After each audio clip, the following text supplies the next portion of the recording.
Dice la palabra del Señor: regocijaos en el Señor siempre. Otra vez digo, regocijaos. Vuestra gentileza sea conocida de todos los hombres. El Señor está cerca.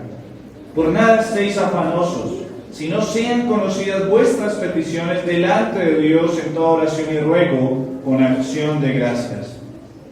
Y la paz de Dios, que sobrepasa todo entendimiento, guardará vuestros corazones y vuestros pensamientos en Cristo Jesús. Amén. Pueden tomar asiento.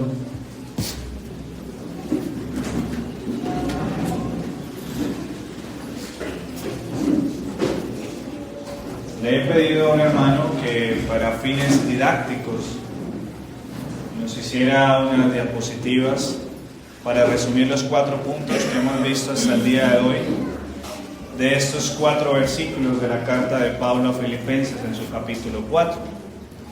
Y ahí ustedes pueden encontrar lo que es precisamente el título de esta miniserie y que es el foco de atención de nuestro texto, y es enseñándole a nuestra alma el gozo del Señor. Y lo primero que hemos visto es el versículo 4, y es el mandamiento de gozarnos. Recuerden que el apóstol Pablo no está dando una sugerencia, el apóstol Pablo no está dando un consejo. El apóstol Pablo está diciendo de manera imperativa, obligatoria, de que nuestra alma debe obedecer al mandamiento de gozarnos y alegrarnos en el Señor. Y es así donde empezamos a adentrarnos en aquella parte donde el alma tiene que ser instruida por nosotros mismos, porque podemos vernos en situaciones donde precisamente olvidamos este mandamiento. Y lo primero lo que observamos en el caso del salmista, en el Salmo 42:3, ustedes recuerdan eso, la realidad que puede ocurrir en nuestra vida como creyentes. Y es que el salmista decía que de día y de noche su pan era lágrimas. Está en un momento de desesperación, y esto es algo que puede vivir todo creyente. Todo creyente puede llegar a un momento de angustia, de tristeza profunda, de aflicción y de dolor, que incluso lo puede llevar a la desesperación, tal como la depresión espiritual, como algunos lo han llamado. Su alma se siente decaída, su alma se siente en desánimo, su alma se siente tan atribulada que incluso experimenta las mismas sensaciones que el salmista del capítulo 42. Y es que sus mismos enemigos le decían: ¿dónde está tu Dios? Vemos el caso de aquellos que incluso se preguntan si un creyente puede considerar quitarse la vida. Y les decía en su momento que ese no es el objeto de nuestro estudio, porque eso es solo mirar un síntoma, un mal síntoma. Hay que ir a la causa del problema. Y la causa del problema no radica en el deseo que se pueda dar en un creyente en medio de su desesperación, sino que ha olvidado el mandamiento de gozarse. Esa es la causa del problema. Así que esto nos lleva a la reflexión sobre el mandato. Y observamos aquella expresión del salmista en el versículo 5 del capítulo 42. ¿Por qué te abates, oh alma mía? ¿Por qué te turbas dentro de ti? Espera en Dios. Espera en Dios. Y ahí está la clave. Primero, es posible enseñarle a nuestra alma el mandamiento. Es posible porque si bien no todo será resuelto como esperamos, Dios está cuidándonos como un padre a su hijo. En segunda instancia, es posible porque no es una realidad, no es la negación de la realidad, es todo lo contrario. Es contemplar la realidad de nuestra alma, y es que debemos de estar gozosos porque Cristo nos ha salvado. Somos objeto de todo bien. Entonces podemos gozarnos en medio de la aflicción. Y por último, porque es contemplar todo lo que Dios ha hecho. Mira todo lo que ha hecho Dios en tu vida como creyente, y te darás cuenta que tienes más de qué gozarte que de qué entristecerte. En un segundo aspecto observamos el versículo 5, y es la parte 2 de nuestra enseñanza. El deber de reflejar, mi hermana, puedes continuar hacia abajo. Muy bien. El deber de reflejar el gozo, puedes continuar otras 2 diapositivas. Otra vez. Ok, ahí vamos bien. Debo de ser honrar a las diapositivas porque el hermano se esforzó en hacerlas. Como podrán notar, esto es más como una escuela. Y es que debemos de concluir nuestra enseñanza. Ahora, en el versículo 5, el apóstol Pablo dice que la gentileza de nosotros debe ser conocida de todos los hombres. Y es lo que concluíamos, y es el deber de reflejar el gozo a los demás. El gozo del creyente no es algo que solamente queda interiormente, sino que es algo que se vuelve evidente. Y recordamos que la palabra gentileza era precisamente todas aquellas virtudes que se encerraban en el gozo. Significaba amabilidad, benevolencia, bondad, moderación, mesura, justicia, soportar la injusticia para hacer justicia y misericordia a otros. Y es así como abordábamos el hecho de que la alegría del cristiano debe reflejarse, debe alumbrar, porque el evangelio no solo se habla, sino que el evangelio se vive. Es lo que el Señor nos enseña. Debemos de alumbrar en medio de este mundo. Pero ¿cómo se da a conocer el gozo de nosotros o el gozo de nuestra alma hacia los demás? ¿Recuerdan? Ejercitando la piedad. Gumnazo. Haciendo gimnasio a nuestra alma. Sometiendo a nuestra alma a ejercitarse en todas las virtudes que encierra esa palabra gentileza. Es decir, todas las virtudes del gozo. No es solo teoría, sino practicar todas aquellas virtudes que son fruto del Espíritu Santo, del gozo. Hay que practicarlas. El cristiano es amable. El cristiano muestra gozo en su alma y muestra gozo en su cuerpo. Muestra gozo en toda su personalidad. El cristiano es humilde. El cristiano soporta, es tolerante, es manso, es bondadoso. ¿Por qué? Porque el gozo que hay en él lo lleva a poder reflejar todas aquellas virtudes. Así que el gozo del Señor nos lleva también a evitar la queja, a evitar la amargura del corazón. Y por eso usábamos 2 vitaminas, ¿no? ¿Recuerdan? 2 suplementos, por decirlo así, para ejercitar nuestra alma. ¿Cuáles 2? La gratitud y la alabanza. Ellas nos dan ánimo para esforzar nuestra alma a ejercitarse en el gozo del Señor. Y es así como entonces llegamos al hecho de que de todas maneras hay aliento. La última parte del versículo 5, el Señor está cerca. Eso trae ánimo a nuestro corazón para ejercitarnos más en el gozo del Señor y para reflejar ese gozo a los demás. ¿Por qué? Porque entre más el Señor está cerca, más rápido será el momento en que nuestros sufrimientos cesarán. En un tercer aspecto, el versículo 6 fue la enseñanza de hace 8 días. Por nada estéis afanosos y no sean conocidas vuestras peticiones delante de Dios en toda oración y ruego, con acción de gracias. Y es aquí donde llegamos a nuestro tercer punto de las instrucciones que le estamos enseñando a nuestra propia alma. Y es el medio para mantener y aumentar nuestro gozo. Y ese medio, lo decíamos con 2 puntos, es la oración. La oración entonces es lo que nos muestra una primera realidad. Y es que nada puede estorbar nuestro gozo. Por eso el apóstol Pablo dice, por nada estéis afanosos. Y es aquí donde la utilidad de la oración es muy buena en todo sentido, porque la oración puede ser usada en todo momento, en toda ocasión, en todo lugar. No hay oración corta que Dios no pueda escuchar, ni hay oración tan larga que Él se canse de escuchar, afortunadamente. No hay petición que Él no considere de sus hijos. Y por supuesto, no hay petición que Él no pueda conceder si a Él le place conforme a su voluntad. Vemos la utilidad de la oración que hace que nuestras aflicciones se conviertan en bienaventuranzas. ¿Recuerdan lo que dice el pastor Santiago? Las aflicciones vienen a convertirse en bienaventuranza. ¿Cómo es posible esto? A través de la oración. Y es así como llegamos a la segunda parte del medio. Y es que la oración es un medio muy eficaz para mantener y aumentar nuestro gozo. ¿Por qué? Porque todo debe ponerse delante de Dios. Como lo dice el apóstol Pablo, vuestras peticiones delante de Dios, ¿en qué? En toda oración y ruego, pero también con acción de gracias. toda petición la puedo elevar a Dios y Él la escuchará. Y el solo hecho de que Dios escuche mi oración se convierte en una acción de gracias. El solo hecho de que Dios me escuche, el solo hecho de que Dios preste su oído humildemente y escuche mi clamor y mi petición, que recuerden, es un ruego. Nadie puede mover el brazo de Dios a su antojo, porque precisamente el apóstol Pablo está diciendo que es una petición, es un ruego. Y tú no le ruegas a tu esclavo, como Aladino no le rogaba al genio que le concediera sus 3 deseos. Tú le suplicas al Todopoderoso, y Él en su gracia determinará si es lo que conviene.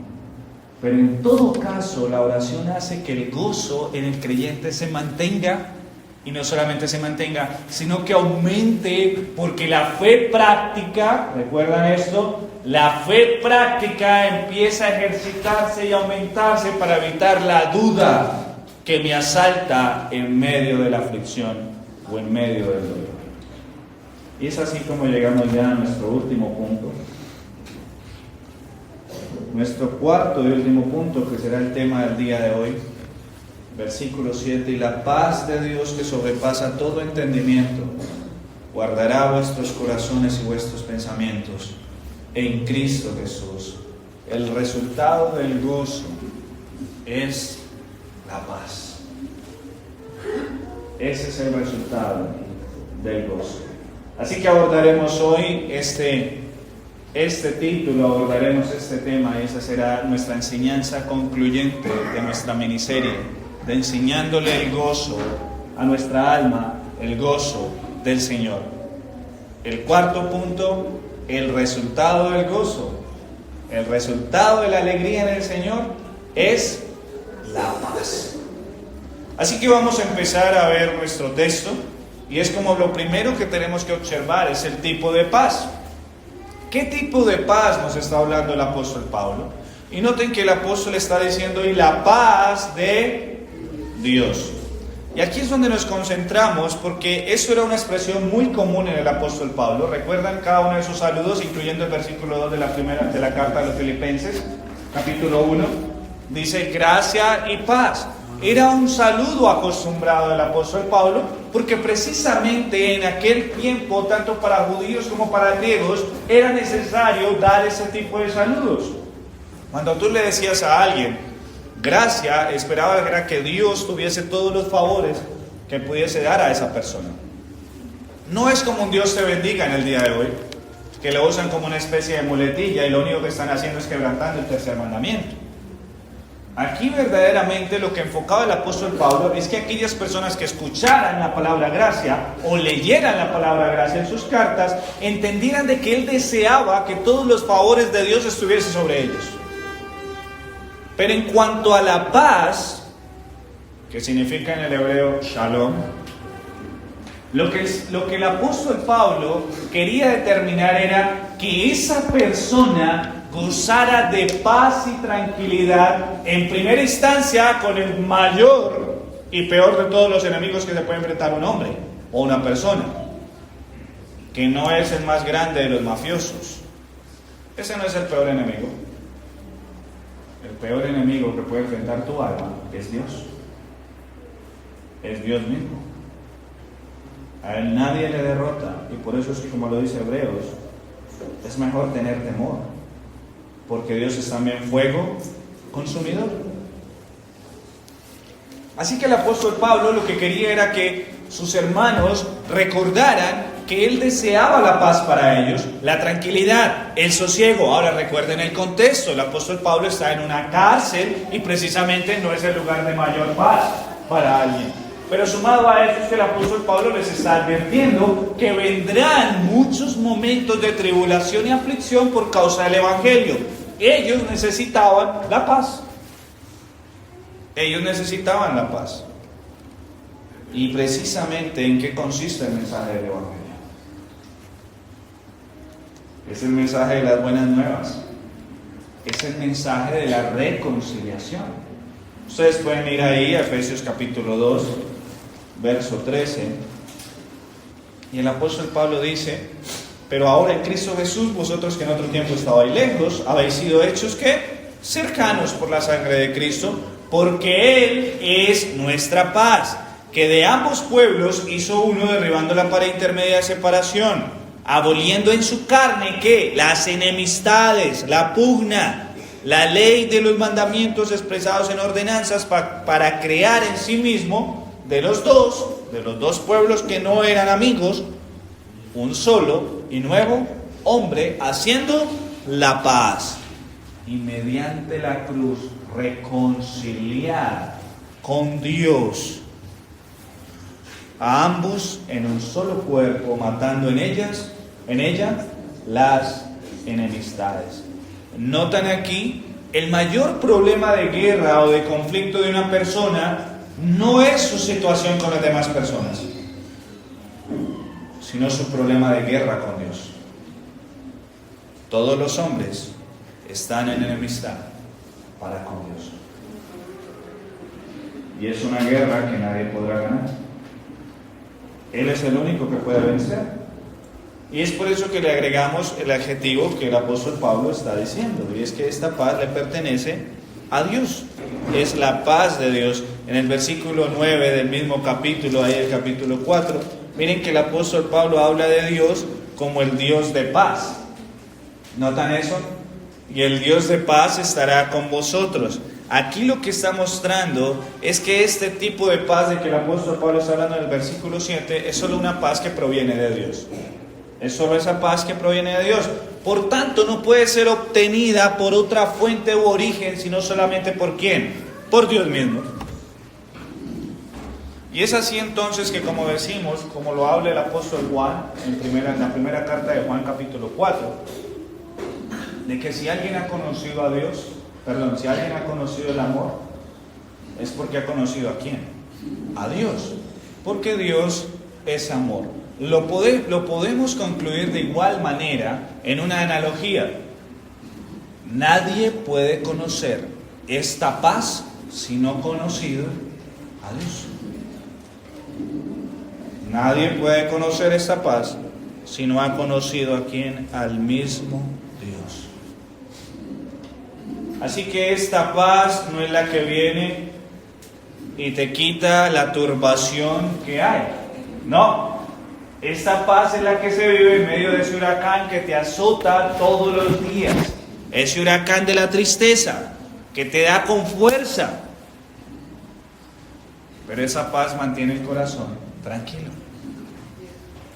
Mantiene el corazón tranquilo. Así que la tormenta no es que haya pasado. No, la tormenta sigue allí y azotando cada día más feroz. Pero aunque tú tienes que tener cuidado, sabes que estás bajo el cuidado de Dios. Eso se llama la paz de Dios. Es como lo que dice el salmista en el Salmo 91. Ustedes van ahí al Salmo 91, versículo 4. ¿Qué dice el salmista acerca de la protección de Dios? El salmista dice en el versículo 4: con sus plumas te cubrirá y debajo de sus alas estarás seguro. Escudo y adarga es su verdad. Y miren que lo que hace el salmista es decir, no temerás el terror nocturno, pero el salmista no está diciendo no vendrá terror nocturno. Es diferente. El terror vendrá, la aflicción vendrá, la pestilencia vendrá, la enfermedad vendrá, pero no temerás, porque estás seguro bajo las alas del Omnipotente. Ese es el tipo de paz que puede tener el cristiano en medio del dolor, en medio de la angustia, en medio de la preocupación. El alma del cristiano se convence tanto que debe sentir el gozo del Señor que está en paz. Y es así como el gozo del Señor no solamente está en un convencimiento del alma, sino que se refleja en medio de la tribulación. El gozo del Señor se sigue fortaleciendo porque en medio de la paz el creyente sigue orando más, clamándole a Dios, suplicándole más a Él. Ahora, si este tipo de paz es una paz que decimos que es de Dios, quiere decir por naturaleza y por lógica que entonces esta paz no es de este mundo. Esta paz no proviene de este mundo, sino que esta paz le pertenece solamente a aquellos que ven a Dios y dicen: esperanza mía y castillo mío. Versículo 2 del Salmo 91. Mi Dios, ¿en quién confiaré? Ahora, yo les quiero advertir, sobre todo a los amigos, a los no creyentes, esto no es una muletilla. Esto no es como muchas veces se te ha enseñado: repite esto y sentirás paz. Esto no funciona así, esto no es un mantra. Aquí está diciendo que verdaderamente confían en Dios aquellos que en su corazón han depositado toda su confianza en Él. Ha pasado acá en el interior. Así que por más que lo repitas con tu boca, si no pasa eso en tu interior, si verdaderamente no te has rendido ante Dios, tú no podrás decir esperanza mía y castillo mío. Solamente los que han rogado perdón a Dios y han obtenido su misericordia, que viven ahora como sus siervos, ellos son los que se encuentran bajo las alas del Omnipotente. Son ellos. Porque esa paz no es de este mundo. Esa paz proviene de los cielos. Esa paz es divina. Ahora, noten otro aspecto de este tipo de paz. No solamente es una paz que proviene de Dios, como lo dice Pablo, la paz de Dios, sino que tiene algo particular, y es que sobrepasa todo entendimiento. ¿Tienen lo que dice el texto? Y la paz de Dios que sobrepasa todo entendimiento. Esto lo que quiere decir es que supera. Algunas traducciones usan expresiones como que es una paz que está más allá de la comprensión, que está más allá de la imaginación. Por eso se usa a veces la palabra sobrepuja. Lo que quiere decir sobrepuja es que excede más allá de lo que podemos entender. Y en cierta manera es cierto, esto es lo que quiere significar el apóstol Pablo aquí. Pero más allá de esto, también lo que quiere decir es que ninguna persona lo puede alcanzar por sus propios medios. ¿Sí lo ven? Porque excede nuestro entendimiento. Y no podemos acceder a aquello que excede lo que está en nuestro entendimiento. Entonces no es simplemente que es superior, sino que es algo inalcanzable para cualquier persona por sí sola. Lo que se traduce es que ningún medio en este mundo te ayudará a llegar a esa paz. Ni todo el oro del mundo, ni toda la fama, ni todos los estudios intelectuales, ni todo el renombre que puedas tener en este mundo te podrá dar esa paz. Porque sobrepasa todo entendimiento. Ahora estamos en aquella actitud y manera en que se vive la aflicción. Recuerden que estamos en eso, ¿cierto? Enseñándole a nuestra alma el gozo del Señor. Y es aquí donde tenemos que empezar a verificar cómo aplicar esta verdad de esa paz que sobrepasa todo entendimiento a nuestra alma, a nuestra vida. El creyente está en una dura aflicción, en una gran depresión, en un gran dolor, y el problema está allí en el creyente, pero de una manera que no se logra entender, que uno no logra concebir. El creyente sonríe, su alma está alegre, y por eso les digo que no tiene origen humano. ¿Cómo explicar esto? Está el creyente postrado en una cama, tal vez en cuidados intensivos. Hace unas pocas semanas caminaba y gozaba de buena salud. Y ahora de un momento a otro está allí, tal vez con una enfermedad terminal. Pero el creyente está gozoso. Tal vez le han dicho que se ha quebrado su empresa, que su hijo ha muerto. Tal vez le han dicho que lo han despedido, que lo están señalando como cristiano, que lo están persiguiendo por ser cristiano. Le hacen la vida imposible en su trabajo por ser cristiano. Lo acusan, lo señalan, murmuran contra él, lo persiguen y lo menosprecian. Y con todo y eso, el creyente sigue sonriendo. ¿Qué puede hacer esto en un alma? Nada de este mundo.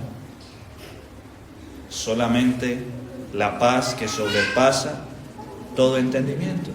Miren, muchas veces esperamos grandes milagros, ¿no? Nos encantaría ver el mar rojo abierto de par en par. Así nos gustarían los milagros.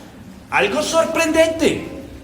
Y por supuesto lo vemos, como aquellos actos espectaculares de los cuales incluso hoy muchos charlatanes se aprovechan para decir que tienen poderes para hacer milagros por sí solos. No, el que hace milagros es Dios.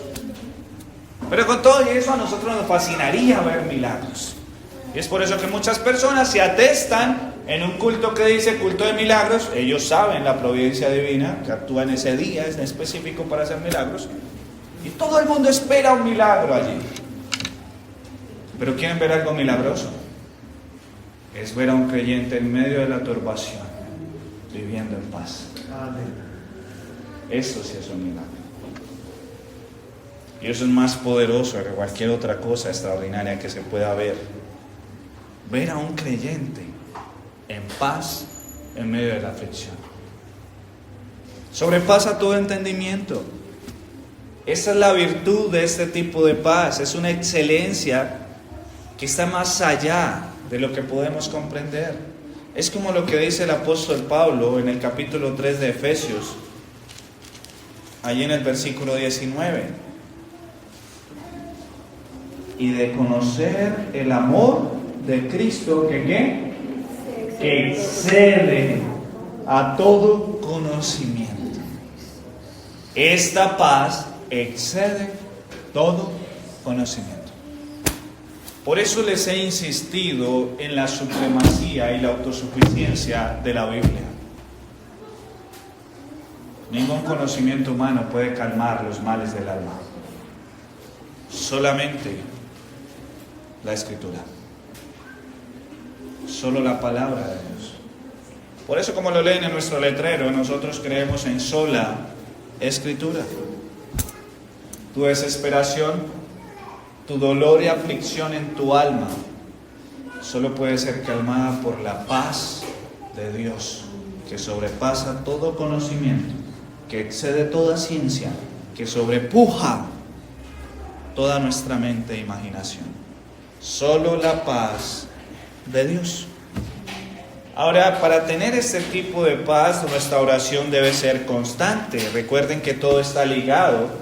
Y el medio para mantener y aumentar nuestro gozo es la oración. Así que la oración nos lleva a estar rogando porque el Señor nos dé esa paz. Y adivinen cuál es la oración que siempre será contestada positivamente. La oración que ruega por paz. El Señor siempre la concederá. Y esto es un gran consuelo. Porque nuestras oraciones lo primero que deseamos es que el Señor las conceda. Y que sea positivamente. Bueno, ¿quieres saber una oración que Él contestará positivamente? Es que en medio de la turbación y en medio de la aflicción, en medio del dolor, Él no te quitará la tormenta necesariamente, pero te dará paz. Te dará paz. Te concederá lo que has pedido. Y todo el pueblo de Dios se alegrará. Porque tu petición se ha concedido como lo has pedido. Tienes paz. Ahora, hemos visto el tipo de paz, ¿cierto? En la paz de Dios, y es la paz que sobrepasa todo entendimiento. Ahora tenemos que ver cuál es el efecto de esa paz. ¿Qué es lo que produce esa paz? ¿Cómo se vive esa paz? Y es aquí donde abordamos nuestro segundo punto. Y noten lo que dice el apóstol Pablo. La paz de Dios que sobrepasa todo entendimiento, miren lo que hace esta paz. Guardará vuestros corazones y vuestros pensamientos en Cristo Jesús. Ahora debemos de concentrarnos en la palabra guardar, ¿no? Esa es la palabra que se repite. Guardará vuestros corazones, guardará vuestros pensamientos. Y aquí vemos el contexto militar de esta palabra. Esta palabra lo que quiere significar es una guardia militar. Recuerden que el apóstol Pablo está ¿en dónde? En la casa del pretorio. Tal vez se dice que estaba dentro de la misma seguridad de la casa del emperador. Y recuerden que el emperador de Roma tenía una fuerzas especiales, por llamarlo así, lo que hoy sería el servicio secreto, ¿sí? La guardia presidencial. Y ellos tenían la tarea de proteger con su propia vida la vida del emperador, aunque en algunas ocasiones no era muy confiable, si no pregúntenle a Nerón, que su propia guardia le traicionó, pero por la locura de él, ¿no?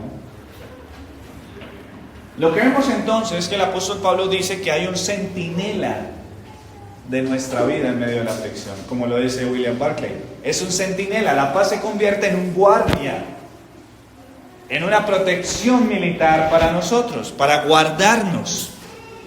Y es por eso que el apóstol Pablo está usando esa expresión: guardará vuestros corazones, guardará vuestros pensamientos. Aquí lo que vemos es el mismo cuidado protector de Dios y personal en cada uno de nosotros. Dios guarda a los suyos, a los que caminan en su salvación. Él los preserva. ¿Recuerdan el contexto de la carrera del cristiano? Él nos permite caminar y correr por medio de esa carrera, no solamente para llegar seguros a la meta, sino también para caminarla y correrla en paz. Correrla gozosamente, tener una buena carrera. Ese es el propósito, ese es el cuidado de la guardia personal de Dios. Y es por eso que si ustedes van a la primera carta del apóstol Pedro, allí en el capítulo 1, versículo 5, miren lo que dice el apóstol Pedro sobre la guardia que Dios trae a los suyos. Que sois guardados, y recuerden que el apóstol Pedro le está hablando a aquellos que estaban sufriendo la persecución por causa del evangelio. Y miren lo que le dice el apóstol Pedro a sus hermanos: que sois guardados por el poder de Dios mediante la fe. ¿Para qué? Para alcanzar la salvación que está preparada para ser manifestada en el tiempo postrero. Lo que está diciendo el apóstol Pedro es que nosotros podemos llegar al final de la carrera porque Dios mismo con su poder los guarda. Amén. Eso es lo que está diciendo. Si no fuera por el poder de Dios, ningún cristiano sería salvo. Ninguno de nosotros. Y eso ustedes lo saben, y sobre todo en la aflicción. Porque ¿qué más asalta en la aflicción sino la duda? Y la duda nos haría retroceder en la carrera. Pero ¿qué hace el poder de Dios? Nos mantiene firmes en la carrera a pesar de nosotros. Como ya lo hemos visto en el capítulo 1 de Filipenses: el que comenzó en vosotros la buena obra, la perfeccionará. Es decir, la culminará, la terminará. Es su poder el que lo hará. Pero por otro lado vemos cómo el Señor no solamente nos guarda protegiendo nuestra alma y nuestra vida para alcanzar la salvación, sino que además de ello nos guarda en paz. Y aquí es donde les quiero llevar a un texto que es hermoso, y yo sé que algunos de ustedes lo han memorizado y lo tienen que memorizar. Esto es una tarea para los niños. Tienen que memorizar Isaías capítulo 26, verso 3. Van a memorizar Isaías capítulo 26, verso 3. Estoy hablando a los niños de 0 a 12 años, podemos llamarle niños, y a los niños de 12 hasta el infinito. Isaías capítulo 26, verso 3. Miren lo que dice el profeta de Dios: tú guardarás en completa paz a aquel cuyo pensamiento en ti persevera, porque en ti ha confiado. Y aquí es entonces donde nos centramos. ¿Qué es el efecto de esa paz que es de Dios y que sobrepasa todo entendimiento? ¿Qué es lo que hace en nosotros? Esa paz lo que hace es convencer a nuestra alma de la protección interna de nosotros mismos. Recuerden que esto es una lucha interna. Aquí estamos hablando de una lucha interna, no estamos en el contexto de Efesios capítulo 6, que es la guerra espiritual no contra sangre ni carne, sino contra todo principado. No, aquí la lucha es interna. Me voy a explicar de una mejor manera. No se trata de cuidarnos de los males que nos pueda pasar en esta vida, sino que se trata de que nosotros nos mantengamos firmes, con nuestra fe intacta y creciendo en paz. Imagínense la batalla que se puede dar en el interior de un creyente cuando está en la aflicción. La duda empieza a saltar, ¿cierto?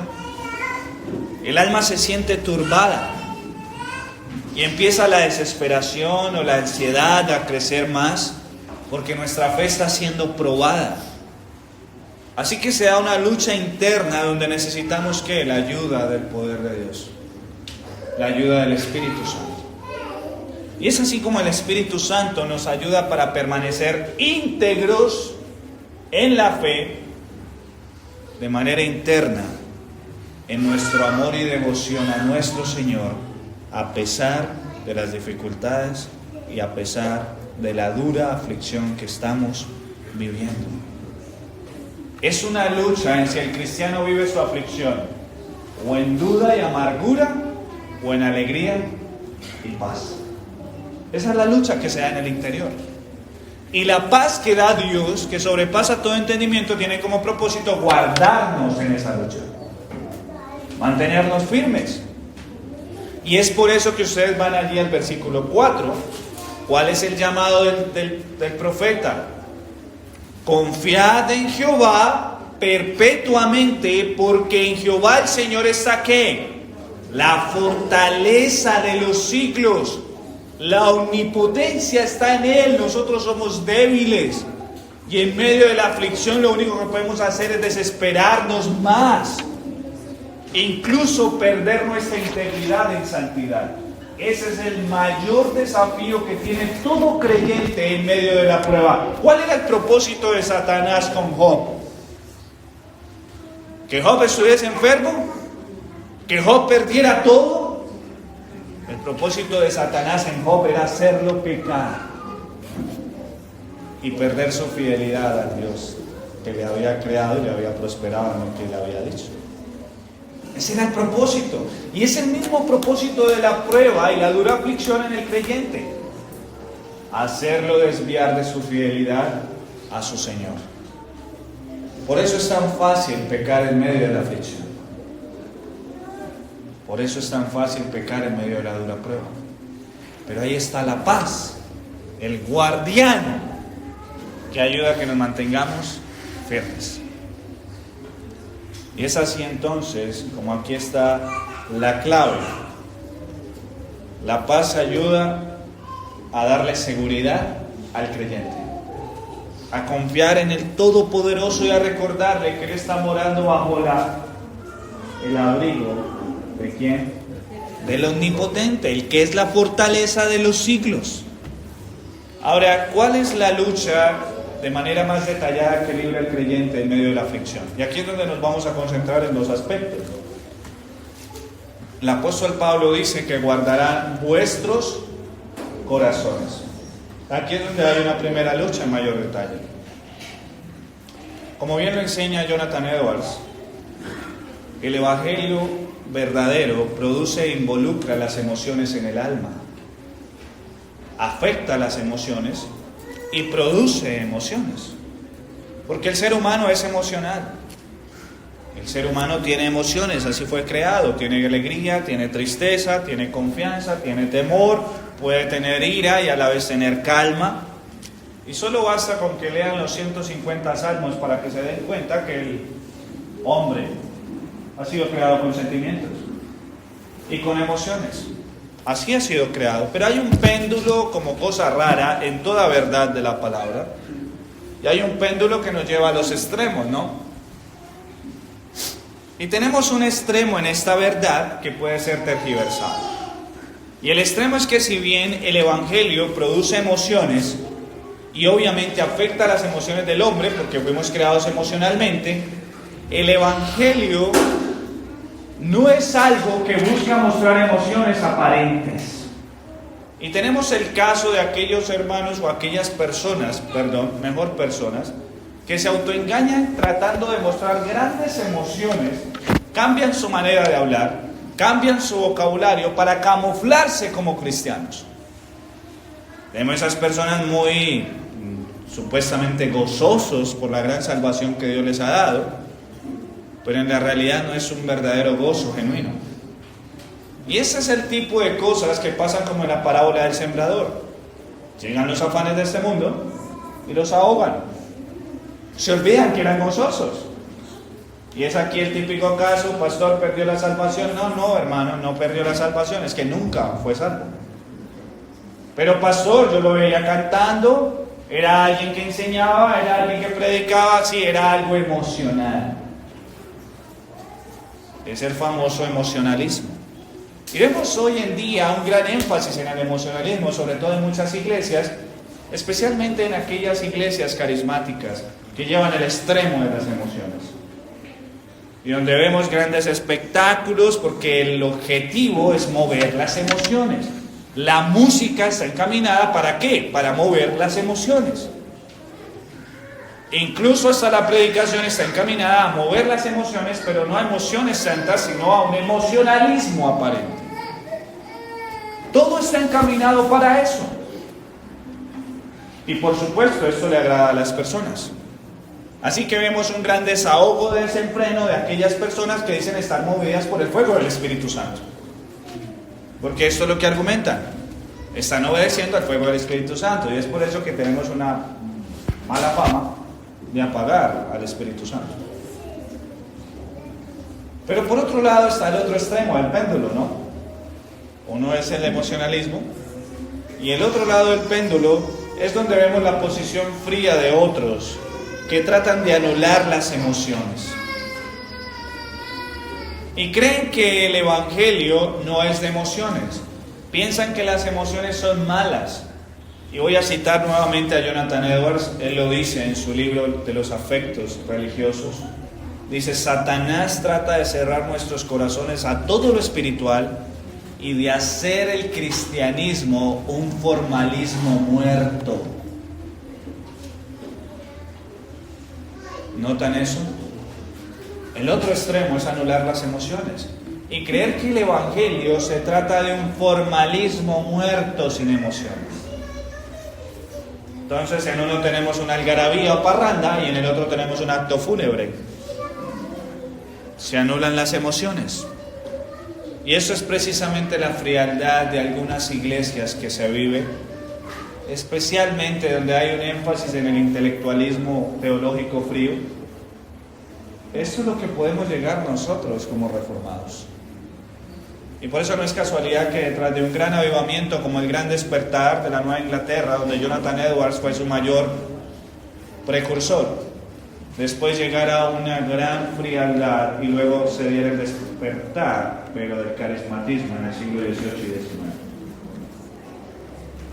Porque se anulan las emociones de manera errónea y se cree, como en la famosa novela de Humberto Eco, En el nombre de la rosa, que reír es totalmente un pecado. Porque según ellos, Cristo nunca rió en los evangelios. ¿Se imaginan esto? Como en la Biblia dice Jesús lloró, pero no dice Jesús rió, entonces es pecado sonreír.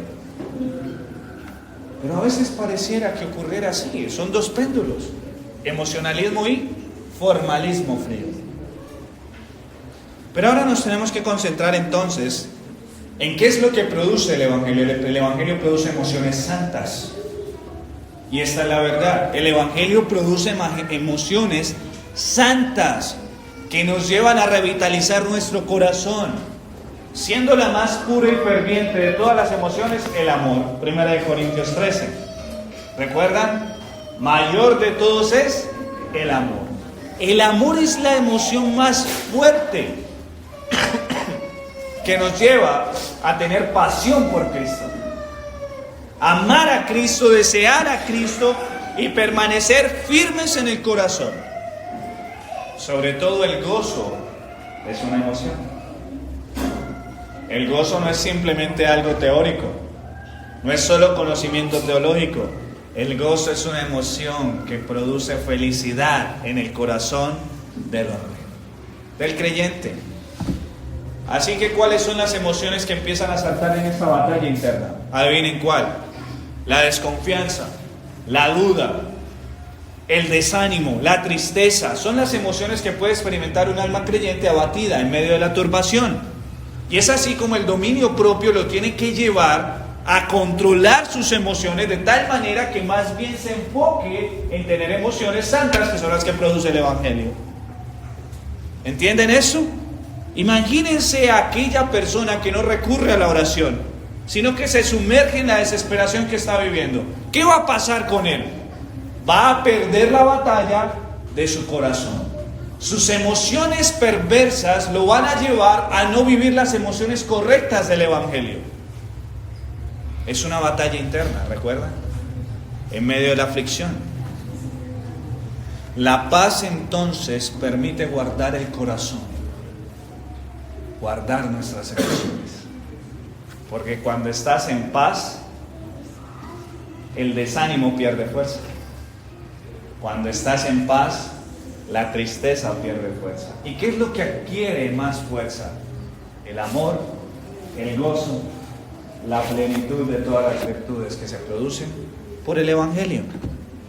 Así que la paz de Dios guarda nuestras emociones y afectos con cordura, los mantiene cuerdos, en buena medida. En vez de traer desconsuelo, desesperación, Él trae calma y tranquilidad. Eso es lo que hace la paz de Dios. Y aquí es donde vamos a nuestro segundo aspecto y último de la batalla que vivimos. El apóstol Pablo dice que no solamente guardará vuestros corazones, sino que vuestros pensamientos. Una de las facultades que precisamente nos hace diferentes del mono, del chimpancé y de cualquier eslabón perdido que ustedes quieran encontrar, Homo sapiens o neandertal, es que fuimos creados a imagen de Dios, porque tenemos razonamiento, la facultad de razonar, el entendimiento. Y es así como el Evangelio satura la mente de las verdades preciosas de Dios. ¿Recuerdan lo que dice Romanos? Que la fe viene ¿por qué? Por el oír. ¿Y el oír qué? La palabra de Dios. Es un accionar razonable. No es como mal lo definen, que la fe significa creer en lo irracional. Eso no es cierto. La fe trabaja con la razón primera. ¿Cómo hemos de alabar a un Dios que no conocemos? Tenemos que conocerlo, razonarlo, y es por eso que la fe viene por la palabra de Dios, no por el sentir, sino por la palabra de Dios.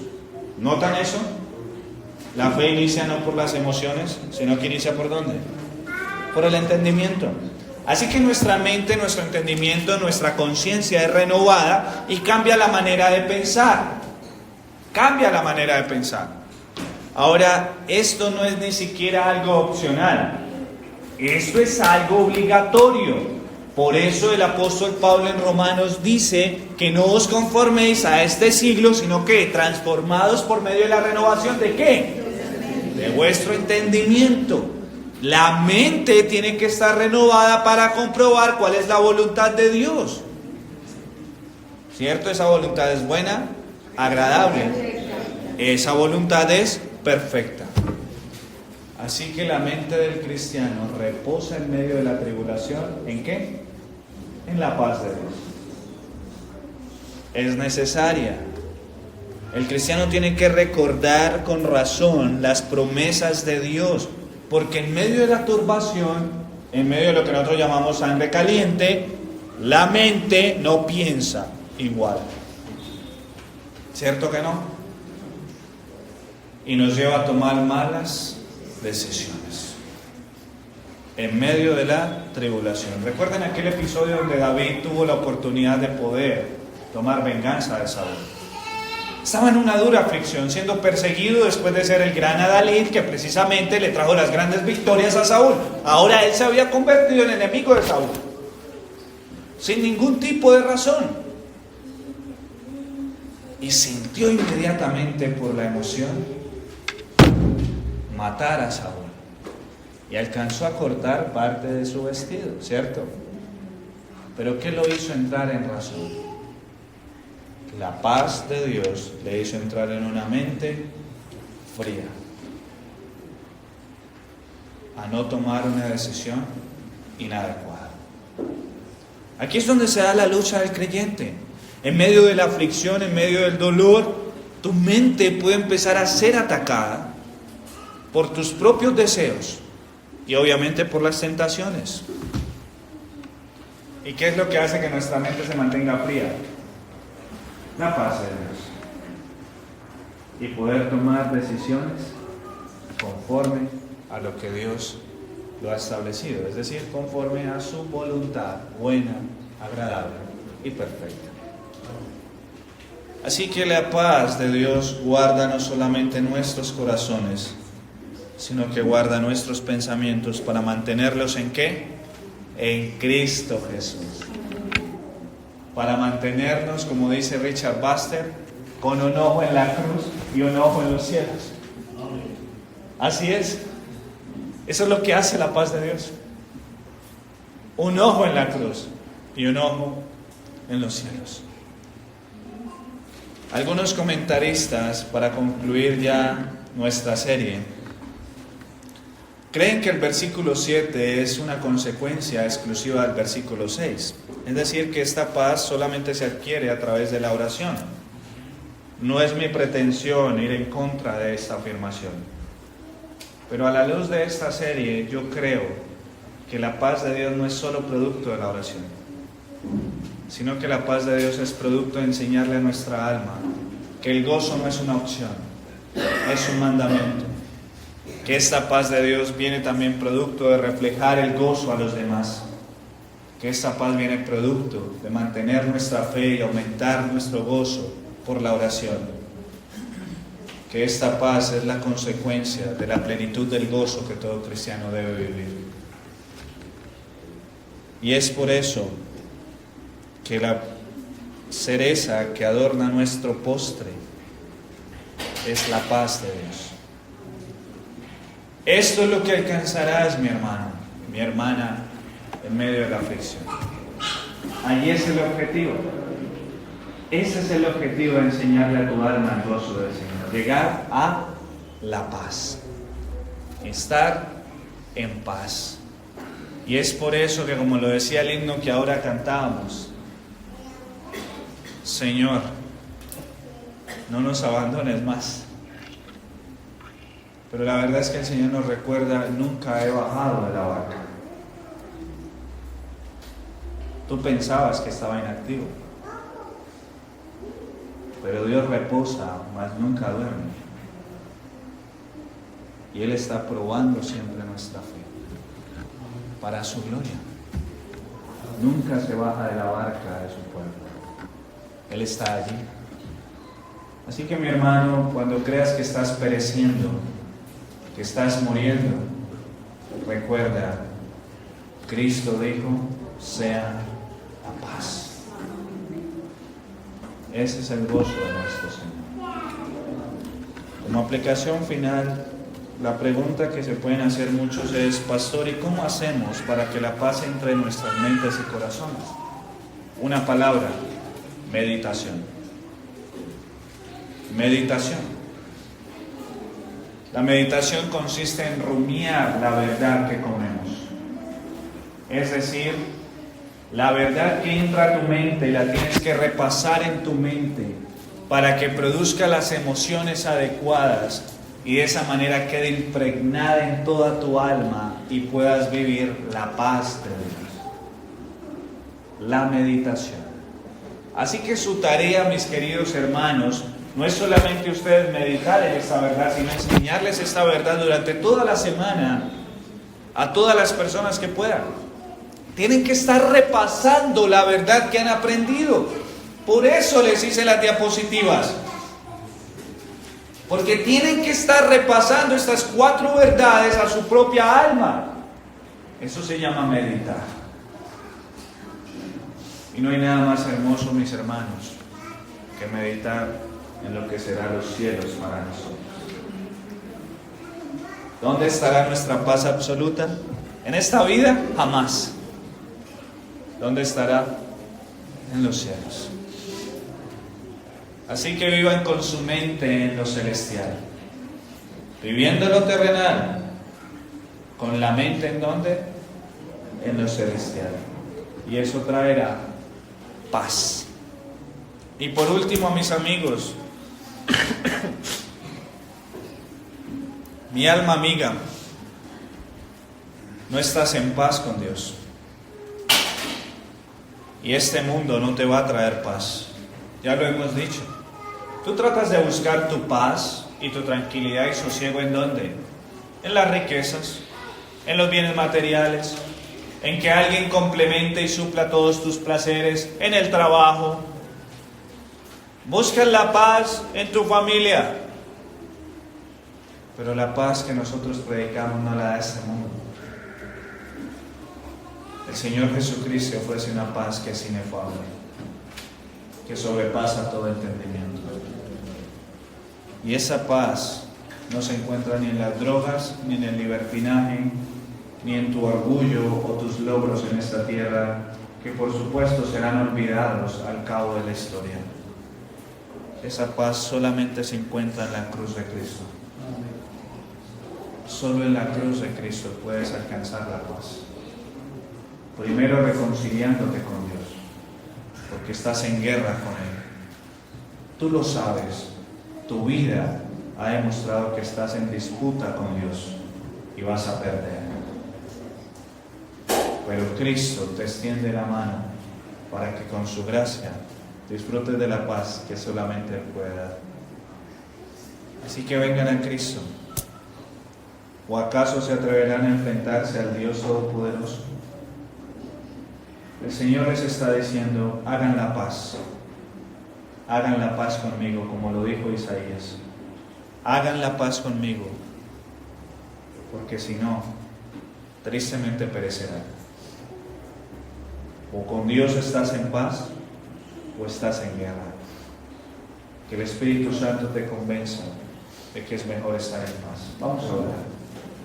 Padre, te damos gracias por tu palabra. Y te rogamos que tu paz, que sobrepuja todo entendimiento, inunde nuestros corazones. Bendice esta serie para tu gloria, para que nuestros corazones sean fortalecidos en el gozo del Señor. Y que nosotros, Padre, vivamos a la luz de esa alegría que produce el Evangelio. Ayúdanos a reflejar el gozo, ayúdanos a persistir en la oración y ayúdanos a tener esa paz que tú nos das a todos los que habitamos en el abrigo del Omnipotente. Bendice a nuestros amigos, que se reconcilien contigo, que vayan a la cruz, que se arrepientan de sus pecados, que miren la condición en la que se encuentran, pecadores en las manos de un Dios airado. Pero si se arrepienten, serán pecadores en las manos de un Dios lleno de gracia. Que vengan a Cristo, te lo pedimos, Señor. Amén.